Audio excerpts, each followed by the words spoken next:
The story of the Ottoman Empire is just one of history's most amazing transformations. I mean, how does a small group of Turkish people, kind of on the edge of the old Byzantine world, become this global superpower? It's an incredible story, and it shaped 3 continents for more than 600 years. Right, we're talking about a true superpower. And it's a masterclass in strategy, really, and military innovation. When you look at the Ottomans, you're not just seeing conquerors, you're seeing the architects of a political A machine. machine that changed everything. Global trade, the map of Eastern Europe. The entire Middle East. So today we want to zero in on how they did it. What was the recipe for that success? We want to get to the key facts, the leaders, and the really smart strategies they used, not just to win battles, but to actually run this massive, diverse empire. And to do that, we have to start at the very beginning. We're in Anatolia, which is modern-day Turkey, in the late 13th century. And it all starts with a leader named Osman I. He's the one who gives the empire its name. Right. So Osman and his people, they were Turkish, and they were positioned right next to the old, crumbling Byzantine Empire. So it was the perfect opportunity. Exactly. And you have to picture these early Ottomans as incredibly adaptable. They were farmers, but they were also just phenomenal horse riders and archers. A military force that was built for moving fast, for expansion. And crucially, they weren't just a chaotic horde. Their warriors followed a really strict code of conduct. Which means discipline. Discipline, loyalty to Osman, and organization. That's the key. When they took territory, they could actually hold it. They consolidated their gains. And that organization let them grow fast. They didn't just push east, they look west, into Eastern Europe, the Balkans. And what's so smart about that is the goal wasn't just land for the sake of land. It was about commerce. The trade routes. Total control over the vital east-west trade routes. That was the prize. But, their real genius wasn't just on the battlefield. It was in how they governed the people they conquered. Oh, absolutely. They figured out that military victory is, well, it's expensive to maintain if everyone you just conquered hates you. So instead of forcing everyone to convert or trying to stamp out the local culture, They did something remarkably pragmatic. They basically let local people, Christians, Jews, you name it, keep their customs, their laws, even their religious leaders. okay, but there had to be a catch. Of course. The catch was taxes. You could have self-governance, but you had to pay taxes directly to the Sultan. So it was a business model, in a way, and reduced the chance of rebellion and basically made the conquered people pay for the stability of the empire. It was a scalable, cost-effective way to govern. Meanwhile, their army was just dominating. You mentioned their discipline, but they were also early adopters of new tech, right? Big time. They embraced new weapons, especially powerful cannons, some of the biggest cannons anyone had ever seen in siege warfare. So by the mid-1300s, they're no longer just a regional group. They're a major power. A major Mediterranean power. And all of that groundwork, the discipline, the cannons, it all leads to the single most important event in their history. The big one. The conquest of Constantinople in 1453. This wasn't just another battle. This was a moment that changed the world. I mean, that city was legendary. For 1,000 years, people believed it was impenetrable. Those walls were famous. The Theodosian walls. And it was surrounded by water on 3 sides, an absolute fortress. But then comes Sultan Mehmed II, the conqueror. He was relentless. He brings this enormous army, but his secret weapon was logistics. He had these massive cannons built specifically to just pulverize those ancient walls. And there's that incredible story about the Navy. The Byzantines blocked the harbor with a giant chain. A huge iron chain across the Golden Horn Inlet. So Mehmed's solution. He didn't try to break it. You went around it. He went over it. He ordered his men to drag dozens of warships overland on greased logs and drop them right into the inner harbor. Wow. Just an incredible feat of engineering and willpower. After almost 2 months of brutal fighting, the city fell. And it was renamed Istanbul. It became the new capital. A symbol of this massive power shift. And the effects were immediate. By controlling Istanbul, the Ottomans now controlled the sea passage between the Black Sea and the Mediterranean. The choke point. The choke point for all trade. And you can actually argue that this event helped spark the age of exploration. How so? Well, with the Ottomans controlling the old Silk Road, Europeans were cut off. They had to find new ways to get to the east. So they started sailing west. So with this huge new capital, this massive territory, how did they actually run the empire day to day? Everything radiated out from one person, the Sultan. He was the supreme ruler. He held all the power, political, military, and religious. And he governed from the Topkapi Palace in Istanbul. Which was so much more than a home. It was the imperial nerve center. It's where he met with his council, the divan, to make all the big decisions. And the title was passed down from father to son, so I imagine the training for a future sultan was pretty intense. Oh, incredibly intense. From a young age, they were educated in everything. History, math, military tactics, even poetry. They had to be prepared. And to manage that much land, you need a bureaucracy.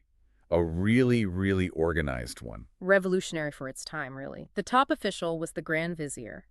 You can think of him as the Sultan's CEO, running the daily business. But always at the sultan's pleasure. Exactly. The Sultan always had the final say. But what the Ottomans were truly famous for was their record-keeping. Meticulous, right. They documented everything. Everything. They had these detailed surveys called cadastral records that listed every person, every farm, every piece of land. And that wasn't for history's sake. That was for taxes. It was the foundation of their finances. It meant they could predict their revenue with incredible accuracy, and that money funded everything: the public works, the palaces, and of course, the army. Okay, we have to talk about that army, specifically the Janissaries. The Janissary Corps, yes. These were the elite troops, the shock troops, incredibly brave and loyal only to the Sultan. And their recruitment system was, well, it was unique. The Devshmor. The collection of boys. It's a critical detail to understand. These were young boys taken mostly from Christian families in the Balkans. And they were raised by the state. Entirely by the state. They were brought to barracks, converted to Islam, and trained their whole lives for warfare and administration. The goal was to erase any local loyalties, any family ties. Exactly. Their only loyalty was to the Sultan. He was their family, the source of all their power and wealth. It created this perfect meritocracy. A peasant's son could rise to become a general. And they were innovators on the battlefield. Absolutely. They were one of the first standing armies in the world to wear a specific uniform. And they were masters of gunpowder weapons, using muskets long before many European armies. And the psychological warfare, too. The military bands. The mater. Those huge drums and screeching horns right before a charge. Can you imagine how terrifying that would be? It often broke the enemy's will before the fighting even started. But they weren't just a land power. They had to control the seas. The Navy was just as important. You couldn't control an empire with that much coastline without a powerful fleet. They had these huge wooden ships powered by both oars and sails. And their main job was what? Protecting trade. Protecting trade from pirates, number one. Securing those vital sea lanes. And of course, projecting military power far from Istanbul. Which brings us to the society itself. Because military power doesn't keep an empire together for 6 centuries. You need something more. You need internal cohesion. And this gets back to their idea of religious tolerance. The millet system. Right. The millets were basically self-governing communities for non-Muslims, like Christians and Jews. They could practice their own faith, run their own courts for things like marriage, and educate their own kids. And in return, loyalty and taxes. The leader of each millet was responsible to the Sultan for keeping order and collecting revenue. It was a genius way to prevent internal conflict. in all that wealth and stability, it fueled a golden age of culture and learning. A huge one. They built these magnificent mosques, schools called madrasas, and hospitals that were often free for the public. And the architecture is still famous today. Those soaring domes and thin minarets. The work of masters like Mimar Sinan, the buildings were covered in these beautiful geometric patterns and calligraphy, since they generally avoided depicting people in religious art. And what about science and education? Highly valued. In the madrasas, students studied astronomy, advanced math, and medicine. Ottoman doctors were actually very skilled surgeons and experts in herbal medicine.